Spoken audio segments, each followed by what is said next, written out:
এই ধৈর্যের নামাজকে বুঝাইতে গিয়ে একটা মানুষের জীবন থেকে সামান্য কথা বলবো, কারণ 28 তারিখে নির্বাচন, যখন ঠিক কিনা। একটা লোকের নাম ছিল বাইজিদ বোস্তামি, নাম শুনছেন? ওনার একটা দরবার ছিল, দরবার। প্রত্যেকটা পীর সাহেবের একটা করে দরবার থাকে। উনি একদিন সকালবেলায় দরবারে এসে দেখে মুরিদেরা, ওই শিষ্যরা, ছাত্ররা জিকির করতেছে, নাউজুবিল্লাহ নাউজুবিল্লাহ নাউজুবিল্লাহ। তো বাইজিদ বোস্তামি চমকে গেলেন। জিকির হবে আল্লাহ, জিকির হবে লা ইলাহা ইল্লাল্লাহ, জিকির হবে সুবহানাল্লাহ। জোরে কোন কথা ঠিক কিনা? জিকিরের কিছু শব্দ আছে না নাই? জোরে কোন আছে না নাই? আপনি যদি বলেন লা ইলাহা ইল্লাল্লাহ, জিকির হবে। কেউ আর খালি যদি বলে ইল্লাল্লাহ ইল্লাল্লাহ ইল্লাল্লাহ ইল্লাল্লাহ ইল্লাল্লাহ, ইল্লাল্লাহ শব্দের অর্থ কি? আল্লাহ ছাড়া, আল্লাহ ছাড়া, আল্লাহ ছাড়া। আবার কেউ যদি জিকির করে, আমার দয়াল বাবার দরবারেতে কেউ ফিরে না খালি হাতে, এরকম জিকির আছে না? এইরকম জিকিরে দুই কান্দের ফেরেশতা পর্যন্ত বেকায়দা খোলা যায়। মানে ফেরেশতারা কলম খাড়া করে আছে, আল্লাহর খবর কি, লেখমো কি, মানে লেখমো কি, এরা কি কয় বোঝা যায় না। তো এখন জিকির করতেছে নাউজুবিল্লাহ। বাইজিদ বোস্তামি রাগ করে বলে, রে মুরিদেরা, আল্লাহ আল্লাহ সুবহানাল্লাহ বাদ দিয়া এরকম নাউজুবিল্লাহ জিকির করো কেন? ছাত্ররা বলতেছে, হুজুর আমরা নাউজুবিল্লাহ জিকির কেন করতেছি এটা আপনি শুনলে আপনিও করবেন। বলে আচ্ছা বলো তো। বলে বাগদাদ শহরের উত্তর এলাকায়, বাগদাদ শহরের উত্তর এলাকায় সুন্দরী 16-17 বছরের একটা মেয়ে ঘর ভাড়া নিয়েছে। কি ভাড়া? ঘর ভাড়া নিয়ে দেহ ব্যবসা শুরু করছে। এখন এই শহরের কিছু যুবক ওই খারাপ মেয়ের সাথে সম্পর্ক রাইখা তাদের জীবন, তাদের চরিত্র নষ্ট করতেছে। একটা খারাপ মেয়ের পাল্লা পড়ে ভালো যুবকগুলো নষ্ট হয়ে যাচ্ছে। আর এই খবর যখন আমরা পাচ্ছি, তখন নাউজুবিল্লাহ ছাড়া তো আমাদের জিকির নাই। কারণ আমরা খারাপ কিছু দেখলে কি বলি? কতক্ষণ একটা ছেলে যদি খারাপ হয়ে পেশাব করে কি বলি? একটা মেয়ে যদি বেপরদা হয়ে যায় কি বলবো? বলবেন না নাউজুবিল্লাহ আস্তাগফিরুল্লাহ বলবেন না? বলবেন তো। বাইজিদ বোস্তামি বললেন, একটা সুন্দরী মেয়ে দেহ ব্যবসা করতেছে ঘর ভাড়া নিয়ে শহরে, আর তোমরা আমার দরবারে নাউজুবিল্লাহর জিকির করতেছো। শুধু তোমরা নও, পৃথিবীর তামাম মানুষ যদি নাউজুবিল্লাহর জিকির শুরু করে, ওই খারাপ মেয়ের হাত থেকে যুবকদেরকে রক্ষা করা যাবে না। আজকে আমাদের বাংলাদেশে যে কায়দায় জিকির চলতেছে, যে কায়দায় নামাজ চলতেছে, যে কায়দায় মাহফিল চলতেছে, এগুলো শুধু চলতেই থাকবে, মানুষ কেউ ভালো হবে না। জোরে কোন কথা ঠিক কিনা? কেউ হবে না, যা আসলো তাই। ওই যারা মাগরিবের নামাজ পড়েনি, এশার নামাজ পড়েনি, ও আর শেষ হলে ওরাই ফজর নামাজ পড়বে না, পড়বে না। আপনি যতই ওয়াজ করেন কি? তো মুরিদরা বলে হুজুর, ছাত্ররা বলে হুজুর তাহলে কি করা লাগবে? ওই খারাপ মেয়ের হাত থেকে যুবকদেরকে বাঁচাতে গেলে আমাদের করণীয় কি? আজকে খারাপ ইউনিয়ন ভালো করতে গেলে আমাদের 28 তারিখে করণীয় কি? কিছু আছে না নাই? যখন আছে না নাই? কি করণীয়? তাহলে ওই খারাপ মেয়ের হাত থেকে আমাদের এই সোনার যুবকদেরকে, ভালো যুবকদেরকে বাঁচাতে গেলে আমাদের করণীয় কি? আজকে আমাদের যুবকেরা ফ্রি ফায়ার, পাবজি গেম খেলতেছে। এ যারকে 4G মোবাইল আছে সবসময় তো খালি ওই কামই করতেছে না? হ্যাঁ, এই যে হুরপরি, বাংলাদেশের হুরপরি লুঙ্গি ড্যান্স দিল, এটা তো আমরা জানি না, যুবকদের কামা। যুবকরা আমাকে জানালো, হুজুর আলমগুলা সব জেলের মধ্যে ভরে রাখছে, আর পরিমণি মদের ভান্ডার ধরা হলো, তাকে আবার জামিন দিল, হাতে মেহেন্দি দিয়ে বার হলো, বার হয়ে আবার জন্মদিবস লুঙ্গি ড্যান্সে পালন করলো।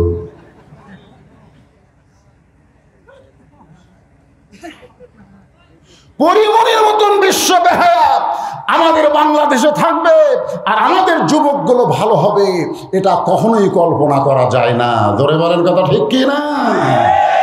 তাহলে আমাদের এই যুবকদেরকে ভালো করতে গেলে কি করা লাগবে? আপনারা বলেন তো, আল্লাহর কোরআনে সেই মেসেজ আছে না নাই? আছে। ইন্নামাল মুমিনুনা আল্লাযীনা ইযা যুকিরাল্লাহু ওয়াজিলাত কুলুবুহুম ওয়া ইযা তুলিয়াত আলাইহিম আয়াতুহু যাদাতুহুম ঈমানাও ওয়া আলা রাব্বিহিম ইয়াতাওয়াক্কালুন। আল্লাহু আকবার। বায়েজিদ বোস্তামি বললেন, আমি ওই খারাপ মেয়েটার কাছে যাব। যেই বলছে যাব, সমস্ত মুরিদ বসে ছিল। এতক্ষণ কি আছিল? বসে ছিল। এবার দাঁড়ায় বলতেছে নাউজুবিল্লাহ। তো বলে কি ব্যাপার, বসা মানুষ তোমরা দাঁড়ালে কেন? বলে হুজুর জোরহাত করে বলতেছি, আপনি ভালো মানুষ, খবরদার ওই খারাপ জাকাত যাবেন না। ভালো মানুষ কোনোদিন চেয়ারম্যানের দাঁড়ায় না। অনেকে বলে ভালো মানুষ কোনোদিন চেয়ারম্যানের দাঁড়ায় না, একথা বলে আমাদের এলাকার বলে। মানে আমি দাঁড়াবার চাইছিলাম উপজেলা চেয়ারম্যানে, মানে আমার আবার খুব জনপ্রিয়তা এলাকায়, তাই বললাম এবার উপজেলা চেয়ারম্যানের যাওয়ার চাই। সাইড থেকে কয় নাউজুবিল্লাহ নাউজুবিল্লাহ, হুজুর খবরদার আপনি যেন ওই খারাপ জায়গা যান না। আমি ওদের হাত ধরে বললাম জায়গা খারাপ না, জায়গা খারাপ না, খারাপ মানুষকে ভালো জায়গা পাঠালে ওই ভালো জায়গাও খারাপ হবে। জোরে কর কথা ঠিক কিনা? আগে মসজিদের সভাপতি ছিল, সামনে কাতারে 5 ওয়াক্ত নামাজ জামাতে পড়ে। মসজিদের সেক্রেটারি ছিল, সামনে কাতারে 5 ওয়াক্ত জামাতে নামাজ পড়ে। আর এখন সেক্রেটারি হচ্ছে ওই শুক্রবার দিন সবার শেষে আগে যায়, ওই সালাক বানাচ্ছে সেক্রেটারি। কি মসজিদ ভালো হবে? মসজিদ ভালো হবে? এখন ভালো জায়গা খারাপ করার মানুষ। আল্লাহর বান্দারা অন্ধকারে গিয়ে আলোতে গিয়ে বাতি নিভাই দিলে সেখানে কি আর আলো পাওয়া যাবে নাকি? যেরকম পাওয়া যাবে নাকি? কিন্তু অন্ধকারে কেউ যদি বাতি জ্বলায় সেখানে আর অন্ধকার থাকবে নাকি? এখানে সব বাতি লিভা দিয়ে আমরা যদি বলি আল্লাহ আলো দাও, আলো দাও, আল্লাহ আমরা আলো চাই, সারা রাত কাঁদতেছি কিন্তু অন্ধকার দূর হয় না।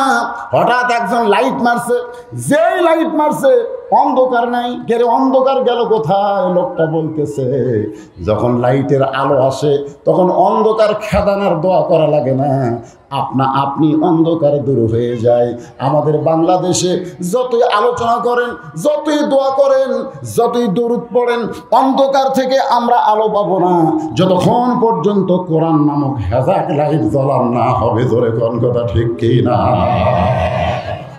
এই জন্য আমাদের একটা স্লোগান আছে, আল কোরআনের আলো ঘরে ঘরে কওয়া চলবে না, তো সংসদেও কওয়া চলবে না। এদের বলতেছে সারা বিশ্বে সব জায়গায় এই কোরআন শরীফের দরকার আছে না নাই? দরকার আছে না? এই জন্য আমার সঙ্গে একটু গলা খাঁকারি দিয়ে সকলে বলবে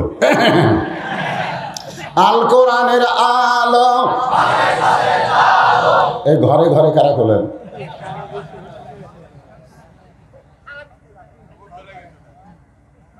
সারা বিশ্বে বলে। আপনাকে তো আমি বুঝাই দিছি যে ঢাকা ওয়াসা কোম্পানি একটা ট্যাঙ্কি বানাচ্ছে, ট্যাঙ্কির ধারণ ক্ষমতা হলো 2 কোটি লিটার। কত? ওই ট্যাঙ্কি ভর্তি করে পানি তোলে, সেই পানি পাইপের মাধ্যমে ঢাকার সমস্ত বাসায় পানি সাপ্লাই দেয়। বাসার লোকেরা সেই পানি পান করে, গোসল করে, ওযু করে, খায়, সব কিছু করে। কিন্তু একদিন গভীর রাত্রে ওই ট্যাঙ্কির ছাপটা খুলে দেশি আর বিদেশি শয়তান মিলে ওই ট্যাঙ্কির মধ্যে একটা মরা মোষ ফেলে দিছে। যেরকম কি মোষ? মরা মোষ ফেলে দিয়ে ট্যাঙ্কি আবার ঝাপনা লাগিয়ে দিচ্ছে। ওই মোষ ফুলে পচে একেবারে গলে পানির মধ্যে মিশ্রণ হয়ে প্রত্যেকটা বাসায় পানি চলে যাচ্ছে। বাসার লোকের এখন গিলাসে পানি নিয়ে বলতেছে ওয়াসাকাহুম রাব্বুহুম শারাবান তাহুরা, আল্লাহর কোরআন পড়তেছে আর পানি পান করতেছে ঘরের মধ্যে। আপনারা বলেন পানি পাক না না পাক? কেন না পাক? তুমি তো ঘরে ঘরে কোরআন জ্বলাবার চাচ্ছ। তোমার পানি নাপাক হওয়ার কারণ কি? কারণটা হলো যেখান থেকে পানি সাপ্লাই হয় সেই জায়গা যতক্ষণ পবিত্র না হবে তোমার ঘর ততক্ষণ পবিত্র করতে পারবে না। এই জন্য আল্লাহর কোরআনের আলো ঘরে ঘরে না, সব জায়গায় জ্বালাতে হবে। জোরে বলেন কথা ঠিক কি না? সমস্ত মুরিদ বলে হুজুর আপনি একজন আল্লাহর ওলি মানুষ, ভালো মানুষ, আপনি খবরদার ওই খারাপ মেয়ের কাছে যাবেন না। কারণ আপনি যদি যান সবাই বলবে বাইজিদও খারাপ হয়ে গেছে রে। একটা পতিতা দেহ ব্যবসায়ীর ঘরত গেছে, বাইজিদ বস্তায় বললেন আমি যাব, তবে আমি একলা যাব না। আমি যাব তবে একলা যাব না, আমি দুইটা জিনিস নিয়ে যাব। একটার নাম হলো জায়নামাজ আর একটার নাম হলো আল্লাহর কোরআন। সাল্লাল্লাহু আলাইহি আস্তাইনু বিসসবরি ওয়াসসালাহ ইন্নাল্লাহা মা'আস সাবিরিন।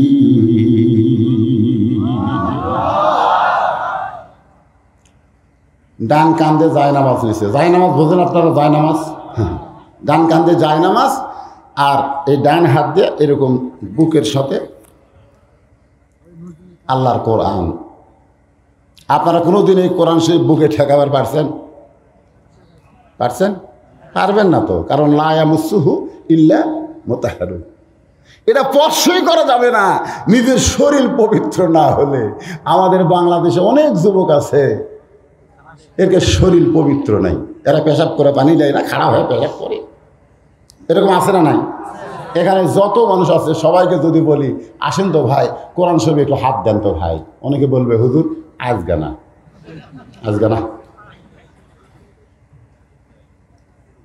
কি মনে করতেছে? এই কোরআন শরীফের যে কি শক্তি! ইমাম মালিক বলেছেন কেউ যদি কাবাকে বুকের সঙ্গে চাইপা ধরে, অনেক হাজি সাহেব যায় কি করে জানেন, কাবা লাড়ে আর চুমা খায়। আমি দেখছি তো ওই কাবা এরকম লাগতেছে। এক লোক আবার এক হাজি সাহেব কি করছে, একটা বিলেট লেগেছে, যায় কাবার যে গিলাপ নেই ওই গিলাপের একটা সুতা কাটছে, ফট করে যায়। তাই আমি বললাম কে ভাই এই সুতা কাটছে কেন? আমি মরে যাওয়ার সময় বলবো যে আমার কবরে যেন কাবার গিলাপের সুতা দেয়, তাহলে কাবার গিলাপের সুতা থাকলে আমার কবর আলাপ হবে না। আমি বললাম তুমি পিটন বেশি খাবা, কারণ তুমি চোর, কারণ গিলাপ কাটছো, তুমি চোর হয়ে গেছো। জোরে কর কথা ঠিক। রাসূলের রওজার পাশে জান্নাতুল বাকি জিয়ারত করতে গিয়ে দেখি আমাদের বাংলাদেশের এক লোক পলিথিন লেগে গেছে, যাইয়া ওই জান্নাতুল বাকির মাটি ওই পলিথিন তুলতেছে। আমি কইলাম কে ভাই মাটি খেন? বলে হুজুর মাটি নেওয়ার নিয়ত হলো আমি মরার আগে বলে যাব আমার কবরে যখন মাটি দিবে এই জান্নাতুল বাকির মাটি যান আমার কবর দেয়। আমি কইলাম তুমি তো মাটি চোরা হিসাবে ধরা পড়ে যাবে। জোরে কোন কথা ঠিক। অনেক আল্লাহর বান্দা ফয়েজের কারণে এমন করে, কিন্তু ইমাম মালিক বলেছেন তুমি কাবা শরীফ 1000 বার চুমা খাইলেও তোমার সওয়াবের কোনো গ্যারান্টি নেই, কিন্তু আল্লাহর কোরআন এভাবে 2 হাত ধরে একবার যদি বুকে রাখতে পারো ওই কোরআনের পরশে আল্লাহ তোমার ঈমান বাড়ায়া দিবে। কারণ কোরআন ধরতে গেলে আগে নিজের শরীরকে পবিত্র করতে হয়। বাইজিদ বোস্তামি ডান কান দেখে নিছে জায়নামাজ আর ডান বুকে কোরআন শরীফ নিয়ে ওই খারাপ মেয়েটার ঘরের দিকে রওনা দিয়েছে।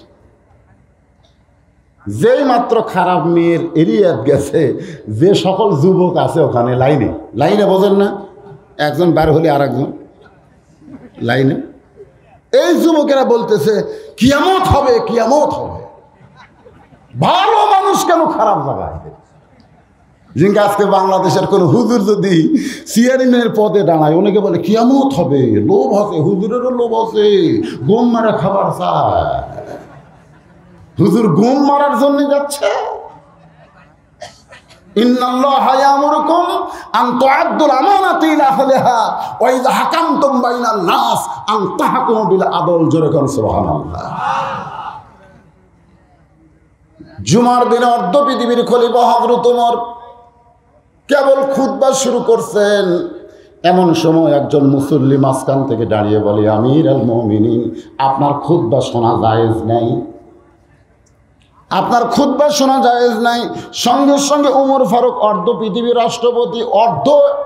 রাষ্ট্রপতি খুতবা বন্ধ করে বললেন, ভাই আমার খুতবা শোনা কেন জায়েজ নাই?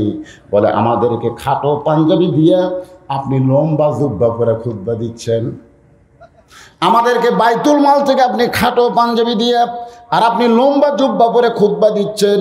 যতক্ষণ পর্যন্ত লম্বা জুব্বার কাহিনী না বলবেন ততক্ষণ পর্যন্ত আপনার খুতবা আমরা শুনব না। ওমর ফারুকের চোখ দিয়ে দর দর করে পানি পড়তেছে। আমাদের চেয়ারম্যানকে কেউ যদি এরকম লোকমা দেয় না, কুরবানির গরু 90,000 টাকা দিয়ে চেয়ারম্যান দিছে। গোস্ত ভাগ করার সময় দাঁড়ি পল্লা দিয়ে 3 ভাগ করছে, 1 ভাগ নিজের, 1 ভাগ আত্মীয়, 1 ভাগ গরিবের। চেয়ারম্যান সাহেব কিছুক্ষণ পরে বলতেছে, আমার ভাগের কিছু গোস্ত গরিবক দেও। আমি এত গোস্ত কি করবো রে? গরিবেরা বলতেছে, আল্লাহ একটা চেয়ারম্যান দিছে রে। হায় হায়, নিজের গোস্ত পর্যন্ত গরিবক দেয়। কিছুদিন পরে ওই চেয়ারম্যান ভিজিএফ কার্ডের চাউল দিবার গেছে, চকিদারও ক্লিয়ার, জোরে কোন কাকলিয়া, চকিদারও ক্লিয়ার। কিন্তু ওই দিন আর দাঁড়ি পল্লা লিয়া যায়নি। গোস্ত মাপার সময় দাঁড়ি পল্লা, কিন্তু ওই ভিজে চাল দেওয়ার সময় দাঁড়ি পল্লা লিয়া যায়নি, একটা বালতি লিয়ে গেছে। জোরে কোন কি লিয়ে গেছে? বালতির গাওয়াতে এরকম দাগ দেয়া হচ্ছে, এই দাগ পর্যন্ত চাউল দেয়। চকিদার এই দাগ পর্যন্ত ঝাঁকি দেয়, চাউল দেয়। কাটে লেখা আছে 10 কেজি, চাউল মেপা হয় 8 সের। তো একজন গরিব চিন্তা করছে, একটু লোকমা দেই। ওমর ফারুক অর্ধ পৃথিবীর খলিফাকে লোকমা দিবার পারলো যে আমাদের খাটো পাঞ্জাবি আপনার লম্বা হলো কেন? কিন্তু অর্ধ পৃথিবীর খলিফাকে যদি লোকমা দেওয়া যায়, চেয়ারম্যানকে দেওয়া যাবে না? তো এখন যায় এক গরিব বলতেছে, চেয়ারম্যান সাহেব আমার কার্ডে লেখা আছে 10 কেজি, তো ম্যাপে হয় 8 সের। চেয়ারম্যান বলতেছে, ওর নাম কাটা দে, ওর নাম কাটা দে। জোরহাত করে বলতেছে, লোকমা দেব না, যা পাচ্ছি তাই ভালো, নাম কাটেন না। ওমর ফারুকের চোখ দিয়ে দর দর করে পানি পড়তেছে। এমন সময় আব্দুল্লাহ ইবনে ওমর ফারুকের পাশে দাঁড়ায় বলতেছে, রে নবীর সাহাবীরা, তোমরা খাটো পাঞ্জাবি হলেও তো নতুন পাঞ্জাবি পরে আইছো, কিন্তু আমার পরনের দিকে তাকায় দেখো, আমার পরনে কোনো নতুন কাপড় নাই। সাহাবীরা বলতেছে, আব্দুল্লাহ, সবাইকে নতুন কাপড় দেওয়া হলো, কিন্তু তোমার পরনে নতুন কাপড় কেন নাই? আব্দুল্লাহ বলতেছে, নতুন কাপড় কেমনে থাকবে? তোমরা সবাই যখন ঘুমাইয়াছিলে, এমন সময় আমার বাবা ওমর আমার ঘরের দরজায়। আব্দুল্লাহ বলে যখন ডাক দেয়, সঙ্গে সঙ্গে দরজা খুলে দেখি বাবা একটা পাঞ্জাবি নিয়ে দাঁড়ায় আছে। আমি খুশি হয়ে বললাম, বাবা গভীর রাত্রে আমাকে আর একটা পাঞ্জাবি দিবার আইছেন। সঙ্গে সঙ্গে ওমর ফারুক বললেন, ইন্নাল্লাহা ইয়ামুরুকুম আন তুআদ্দুল আমানাতি ইলা আহলিহা ওয়া ইযা হাকামতুম বাইনান নাস আন তাহকুমু বিল আদল। এই আয়াত তেলাওয়াত করার পরে বললেন, আব্দুল্লাহ, আমি তোকে একটা পাঞ্জাবি দেওয়ার পরে আর একটা পাঞ্জাবি দিতে আসিনি বাজান, বরং এই পাঞ্জাবিটা আমার ভাগে পড়েছে। আমি গাড়িতে দেখি এত ছোট, এই ছোট পাঞ্জাবি পরে জুমার দিনে খুতবা কেমনে দেই, তাই তোর পাঞ্জাবিটা একটু দাম চাচ্ছি বাবা, তোরটা কি আমারে দান করে দেওয়া যাবে না? আব্দুল্লাহ কান্দের বলে, আমার পাঞ্জাবি আমার বাবাকে দান করার পরে বাবার পাঞ্জাবি আমার পাঞ্জাবি মিলে বাবা একটা লম্বা জুব্বা পরে আজকে তোমাদের সামনে খুতবা দেয়।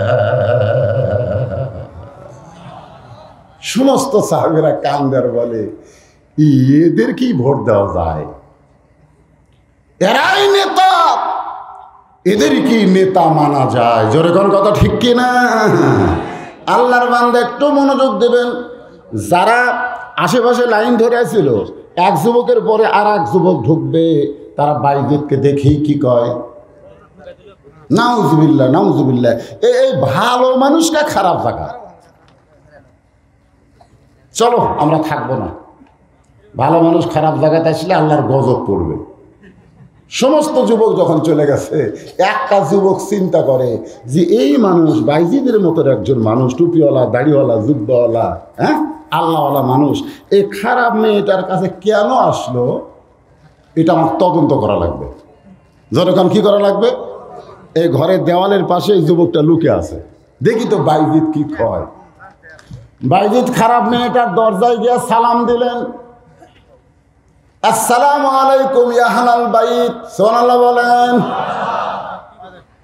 খারাপ মেয়ে, একটা দেহ ব্যবসায়ী মেয়ের ঘরের দরজায় বাইজিদ সালাম দিলেন। এটা বাইজিদ দেন নাই, আল্লাহর নবী বলেছেন তুমি যেখান থেকে যেই ঘরে যাবে, ঘরে ঢোকার আগে ঘরের বাসীকে আগে সালাম দিবে। আপনারা যে এত রাত্রে ওয়াজ শুনে বাড়িতে যাবেন, বাড়ির দরজাকে কি দিবেন? আজকে দিবেন তো? আপনার বউ ঘুম পাড়ুক আর যাই পাড়ুক, আপনি সালাম দিবেন, এটা নবীর সুন্নাত। সাল্লাল্লাহু বলেন। বাইজিদ বোস্তামি দরজায় সালাম দিলেন, আসসালামু আলাইকুম ইয়া আহলাল বাইত। সঙ্গে সঙ্গে খারাপ মেয়েটা দরজা খুলে বলতেছে, হুজুর আপনি মনে হয় দরজা ভুল করছেন, টুপিওয়ালা, দাড়িওয়ালা, জুব্বাওয়ালা মানুষ, আমি একটা খারাপ মেয়ের দরজায় কেন? আমার মনে হয় আপনি দরজা ভুল করছেন। এখান থেকে বোঝা গেল যে খারাপ মেয়েরাও ভালো পুরুষ মানুষকে চেনে, খারাপ মেয়েরাও কিন্তু ভালো পুরুষকে চেনে। এতে আপনাকে হুজুর, আমি সভাপতি সাহেব, আমরা যদি কোনো রাস্তা দিয়ে যাই, এরকম দাড়িওয়ালা, টুপিওয়ালা মানুষ, বিশ্বাস করেন আমরা কোনো বেপর্দা মেয়েকে দেখতে পাই না। বিশ্বাস করেন, আমি যখন আমার গ্রামে যাই, ঢোকার সাথে সাথে মেয়েরা যারা আমার সামনে পড়ে, এই আমার দেখা পাচ্ছি। আর কেউ যদি কোনো বাড়ির দরজা পায় সামনে, আমার দেখলে বাড়ির মধ্যে ঢুকে পড়ে। তা আমি গ্রামের লোকজনকে বললাম, আমাদের গ্রামের মেয়েরা এত ভালো হয়ে গেছে, একটা বেপর্দা দেখা যায় না। বলে হুজুর আপনি যখন আসেন, আপনি যখন আসেন তখন ওই মেয়েরা মাথার ঘোমটা দেয়। এই কথা শুনে আমার চোখে পানি আসলো, মুখে হাসি ফুটলো। তো মুখে হাসি ফোটার কারণ হলো যে আল্লাহর নবীর সুন্নত আমার মাথায়, নবীর সুন্নত আমার মুখে, নবীর সুন্নত আমার পরনে। এই সুন্নতের পাওয়ারে আল্লাহ একটা বেপর্দা নারীকে পর্দা নিশি বানায় দিছে। কিন্তু কান্নার কারণ হলো যে আমি কি এতই খারাপ যা আমাকে দেখলেই পর্দা করা লাগবে? আমার মনকে চায় না এটা কার বউ, এটা কার মেয়ে, আমার মনও তো চায়। কি কোন চায় কি চায় না? একটু মনোযোগ দিবেন। মেয়েটা বলতে যে হুজুর আপনি মনে হয় দরজা ভুল করেছেন, আপনি টুপিওয়ালা, দাড়িওয়ালা, জুব্বাওয়ালা মানুষ, এই খারাপ মেয়ের দরজায় কেন আইছেন? সঙ্গে সঙ্গে বাইজিদ বোস্তামি বললেন, তোমার ঘন্টার রেট কত? যেই বলছে তোমার ঘন্টার রেট কত, মানে 1 ঘন্টা তোমার সঙ্গে থাকতে গেলে তার রেট কত? মেয়েটা বলতেছে 10 দিরহাম। বাইজিদ বোস্তামি বলতেছে আমি 24 ঘন্টার বুকিং নিলাম। যেই বলছে 24 ঘন্টা, আপনার তো সুবহানাল্লাহ বলেন, কিন্তু যে যুবক লুকা ছিল ওই মারছে দৌড়। অন্য যুবকেরা বলতেছে দৌড়াস কেন? হুজুরে কেড়ে পাওয়ার আছে, হুজুরে কেড়ে পাওয়ার আছে। আমরা 1 ঘন্টাই পারি না, আর 24 ঘন্টা। আসলে যুবক ঠিকই বলেছে, কারণ হুজুরে কেড়ে পাওয়ার আছে। যেরকম আছে না না, প্রত্যেকটা আপনার বোক দিয়ে আপনি হুজুরের বইয়ের কাছে খবর নেবেন, যা শোনো তো হুজুরের পাওয়ার কিরকম। 100 জন হুজুরের বউ বলবে আল্লাহ আমার একটা নিয়ামত দিয়েছে, বাবা টাকা পয়সা কম থাকবে কিন্তু পাওয়ার আছে। এই পাওয়ার থেকে হাসির কথা না, এই পাওয়ার থাকার পিছনে কারণ হলো হুজুরেরা 7 বছর বয়স থেকে পেশাব করে পানি নেয়, হুজুররা ঢিলা ঢালা পোশাক পরে, হুজুররা সবসময় পবিত্র থেকে আল্লাহর কোরআন ধরে, যার কারণে যাবতীয় যৌন রোগ আল্লাহ হুজুরদের কাছ থেকে কাইরা নেয়, হুজুরদেরকে ওই পাওয়ার আল্লাহ বাড়ায় দেয়। এজন্য হুজুররা মাঝে মধ্যে 2-3টা বিয়া করে। এখন কয় হুজুরে কেমন হুজুর রে 2 বিয়া করছে, কে রে পাগলা, তুই দুর্বল, এই জন্য তোর 1 বউ। আল্লাহ বলেছে সবল 4টা বিয়া করো, 4টা। প্রথম কইছে 2টা করো, পারলে 3টা করো, পারলে 4টা করো, না পারলে 1টা নিয়েই থাক। এই কোরআনে আল্লাহ কোরআনে বলেছে সুবহানাল্লাহ গন্না খেয়াল মাসনা, আগে বলেছে মাসনা সোলাসা রোবা, আগে 2টা বিয়ে করো, 2টা বিয়ে করলে মজা। এটা আল্লাহ তাআলা জানেন বলি বাবা আদম থেকে আমাদের নবী পর্যন্ত সমস্ত নবীরাই কমপক্ষে 2টা বিয়ে করছে। খালি একজন নবী 1টা বিয়ে করছে, তার নাম হলো আদম। আর একজন নবী এখনো পর্যন্ত বিয়ে করে নাই, তার নাম হলো ঈসা আলাইহিস সালাম। তাহলে একজন নবী খালি 1 বিয়ে করছে, কয়জন? আদম। আর একজন নবী এখনো বিয়ে করেনি, তবে বিয়ে করবে, আর সেই বিয়ার যাত্রী হবো আমরা, ধরে কোন সুবহানাল্লাহ। আর সমস্ত নবী কমপক্ষে 2টা করছে, কমপক্ষে। আমাদের নবী তো 11টা করছে। এখন আপনারা চিন্তা করতেছেন, মা বোনরা মনে খারাপ করতেছে, হুজুর কি বিয়ে করার ওয়াজ করতেছে নাকি? না, পারবেন না, 1টাই তো পারতেছেন না, তাহলে 2টা কেমনি পারবেন? হুজুরের খেলে পাওয়ার আছে না নাই? বাইজিদ বোস্তামি কয় ঘন্টার? 24 ঘন্টার বুকিং নিয়ে ঘরের মধ্যে ঢুকলেন। ঘরের মধ্যে ঢোকার পরে সর্বপ্রথম বাইজিদ বোস্তামি, কারণ পতিতার ঘর হলো নাপাক ঘর, আর নাপাক ঘরকে যদি পাক করতে চান তাহলে জায়নামাজের দরকার আছে না নাই? জায়নামাজের নিচে নাপাক থাকলে ক্ষতি নাই। নামাজ যে আপনি পড়তেছেন, যে জায়গায় পড়তেছেন, সে জায়গার ওপরটা কি হওয়া লাগবে? পাক। শরীর পাক না, শরীর পাক, কাপড় পাক, নামাজের জায়গা পাক। আমরা অনেক সময় যে মাহফিলে যে চটগুলো দেয়, ডেকোরেটর নিয়ে আসে ভাড়া করে আনে না, চট দেয়, ওটা ওই কাপড় কিন্তু বিয়ের বাড়িতে গেছে, ওই কাপড় কিন্তু বহু জায়গাত গেছে, এমনকি গানের প্যান্ডেলে তো গেছে, যায় না, সেটার উপরে আমরা নামাজ পড়ি। আরে এখানে নামাজ পড়লে হবে না, অন্তত যার উপরে নামাজ পড়তেছেন এই জায়গাটা তো পবিত্র হওয়া লাগবে। তো পতিতার ঘর হলো নাপাক ঘর, সেই নাপাক ঘর পবিত্র করার জন্য বাইজিদ বোস্তামি জায়নামাজ বিছাইলেন। আল্লাহ বলেছেন আস্তাইনু, যদি তুমি কিছু পাওয়ার চাও তাহলে তোমাকে কি করতে হবে? বিসসাবরি ওয়াসসালাহ। 1 নম্বর হলো ধৈর্য, আর 2 নম্বর হলো নামাজ। তাহলে ধৈর্যের নামাজ পড়তে হবে। ধৈর্যের নামাজ মানে লাফালাফি না, ধৈর্যের নামাজ হলো নামাজের মতো। 24 ঘন্টা লিছে। কয় ঘন্টা লিছে? খুব খেয়াল করবেন। আমি আর আমার এক মুসল্লি একসাথে জোহরের নামাজ পড়ার জন্য মসজিদে ঢুকলাম। জোহরের পূর্বে 4 রাকাত সুন্নত আছে না নাই? তো আমার 2 রাকাত না হতেই আমার সাথে যে ঢুকলো আর 4 রাকাত শেষ। তো সালাম ফিরত ডাক দিলাম, ডাকতে বললাম কে রে ভাই? একই সাথে 2 জন ঢুকে নামাজের নিয়ত করলাম, তা আমার 2 রাকাত হতেই তোর 4 রাকাত কেন শেষ হয়? হুজুর আপনার চর্চা নাই, এই জন্যে আপনার দেরি লাগে, কিন্তু আমার চর্চা আছে হুজুর।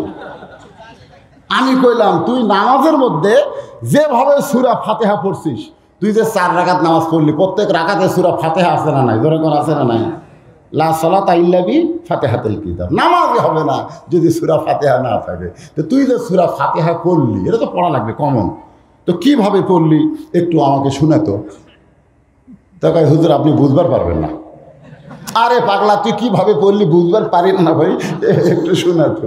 ও বলতে তার মানে দল নেই। আমি বললাম ভাই রে, তুই এত জোরে সূরা ফাতিহা পড়ছিস, আমি তো বুঝবার পারিনি। 2 কান্দে ফেরেশতা বলতে যে হুজুর খালি আপনি বুঝেন নি, আমরাও তো হুজুর, এই শালা নামাজ পড়লো আর কান্দত কিছু লেখা পড়েনি, জোরে কর। এরকম নামাজে আছে না, কথা কন না কে?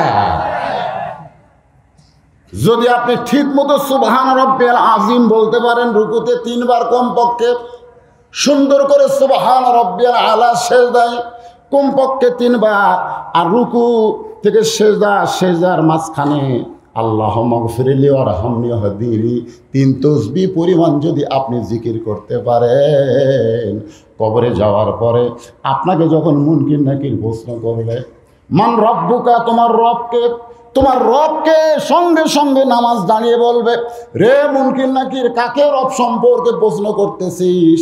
দৈনিক 5 ওয়াক্ত নামাজ আদায় করেছে, ফরজ 17 রাকাত, দৈনিক 17 রাকাত ফরজ নামাজ আদায় করতে কতবার রব শব্দ উচ্চারণ করছে হিসাব দে। মুনকির নাকির কয়, আমরা তো নামাজ পড়িনি, আমরা হিসাব জানি না। কিন্তু যার কাছে রবের হিসাব চাচ্ছিস, সে রুকুতে বলেছে রব্বিয়াল আযীম, সিজদাতে বলেছে রব্বিয়াল আলা, যখন সূরা ফাতিহা শুরু করেছে আলহামদুলিল্লাহি রব্বিল আলামিন, এতবার রব রব রব দুনিয়াতে নামাজের মধ্যে যে বলে এসেছে, তাকে আবার নতুন করে রব সম্পর্কে প্রশ্ন করার কারণ কি? ফেরেশতা মুনকির নাকির বলবে, আল্লাহ তোমার বান্দাকে রব সম্পর্কে প্রশ্ন করতে নামাজ যে খেপা খেপছে, আল্লাহ কয় 1 নম্বর বাদ দে, যেই ব্যক্তি 5 ওয়াক্ত নামাজ আদায় করে কবরে আসে, সে দুনিয়াতেই রবের উত্তর দিয়ে দেয়। লিল্লাহি তাকবীর। আর যারা নামাজ না পড়ে কবরে যাচ্ছেন, যান যান। আমাকে একজন কয়, হুজুর নামাজ না হয় না পড়ি, তাই বলে কি 3 উত্তর আমি জানি না? মনে করেন আপনি মুনকির নাকির হন আর আমি মুর্দা হই, করে দেখেন। তা আমি বললাম, ঠিক আছে বল তো, মান রব্বুকা, আল্লাহ। আমার দীনুকা কয় মুহাম্মদ রাসূলুল্লাহ। আমি বললাম, আমার দীনুকা কি? আমার দীনুকা ইসলাম। আমার নবীকে কয় মুহাম্মদ রাসূলুল্লাহ। কোন পারিনি, কোন তো মুনকির নাকির আমাকে ধরবে, আমি 3টা উত্তর দেবো। আমি বললাম, পাগলা, আমি কি মুনকির নাকির করে? তাহলে আমাকে বুঝায় দেন, মুনকির নাকির আমাকে প্রশ্ন করলে আমি মুখস্থ করে কবরে যাব, আমি কেমনে পারবো না? আমি তখন ওরে বলতেছি, তোরে বুঝানোর জন্য, মনে কর তুই বিয়ে করছিস 2 মাস আগে। কয় মাস? 2 মাস আগে বিয়ে করছি। বিয়ে করে বাড়িতে আসিস, হঠাৎ তোর শ্বশুর আইছে, বুঝাচ্ছি। তো শ্বশুর আসলে তোর বাবা তোকে বলতেছে, বাবা তোর শ্বশুর যে হঠাৎ আসবে তা তো আমি জানি না, বাড়ির তো তেমন কিছু ভালো মন্দ নেই, তোর 200 টাকা দিলাম, তুই ওই যে বাজার সামনে, যে বাজার আপনাকে সামনে কি বাজার, পলাশবাড়ি বাজার থেকে 1 কেজি মিষ্টি নিয়ে আয়, যা, তাড়াতাড়ি আসবে। কিন্তু ওই 200 টাকা পকেটে নিয়ে যাচ্ছে আর চিন্তা করতেছে, মিষ্টির দামও 200, বাবা টাকাও দিল 200, 1 কেজি মিষ্টি 200, টাকা দিয়েছে 200, 10টা টাকাও দিল না যে একটু চাট নাস্তা করবে। আরে চিন্তা করতেছে, যাচ্ছে মিষ্টির দাম কত, বাপ টাকা দিয়েছে 200। যাতে যাতে দেখে 3 মাথা মানুষের ভিড়। তো এখন এই 200 টাকা পকেটে নিয়ে মানুষের ভিড়ের মধ্যে ঢুকে দেখে ওখানে একটা খেলা হচ্ছে, মানে এরকম কৌটার মধ্যে তুলে কটকট কটকট কটে এই ঢাল। আমাকে এলাকাত কয় এর নাম হলো ডাবু খেলা। ধরে কোন কি খেলা?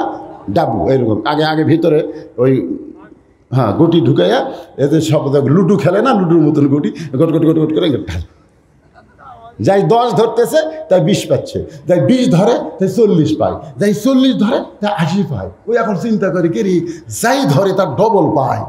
বাপ হামাক দিছে 200, আমি ধরবো, টাকা হবে 400, 200 টাকার মিষ্টি কিনবো, 200 টাকা আড্ডা পেলে পারবো।